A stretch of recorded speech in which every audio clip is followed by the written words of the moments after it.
মাশাআল্লাহ মাশাআল্লাহ, কত সুন্দর একটা কিউট একটা বিলাই। তো আজকে দোকান বন্ধ করার সময় প্রায় রাত 10টার সময়, তো রাস্তায় দেখতেছি একটা মানে ছোট্ট একটা বিলে হাঁটতেছে।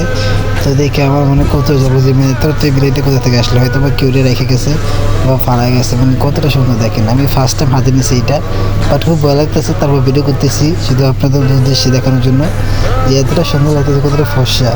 মানে বিলাই তো অনেক মানুষের শখে বলে, বাট এটা আমার কাছে এটা প্রথম এক্সপিরিয়েন্স। তো আলহামদুলিল্লাহ খুব ভালো লাগতেছে বিলাইটা। তো মানে আমার ভয় লাগে খুব কামড় দেয়, কারণ আমি একদম মানে যখন ছোটো ছিলাম তো একটা বিলাই মানে হ্যাসল দিয়েছিল আমার পায়ে, যার কারণে আমার 4 পায়ে সুই দেওয়া লাগছে। তো এই জন্য তারপর থেকে মানে ভয়। তো এখন হাতে নিছি, তো মোড়ামুড়ি করতেছে ভয়ে মাগো, মানে এতটা ভয় পেয়েছি লাস্টে সাইডে দিয়ে বুকটা কাঁপতে আছে মানে, কারণ কখনো এরকম হয় না আমার সাথে। তো বিলে হাতে নিলে বা মানে কুকুর এগুলো আমি একদম এগুলো থেকে সবসময় দূরে থাকি, কারণ এগুলো ছোটো থেকে আমি এগুলো ভয় পাই। তো এখন এটা জায়গায় রেখে দিতে হবে, কারণ এটা আমার পক্ষে নেওয়া পসিবল না, এটা এই জন্য রেখে দিব। তো আমরা আপুকে বলছি এটা বাসায় নেওয়ার জন্য, বাট আপু বক্সে আমাকে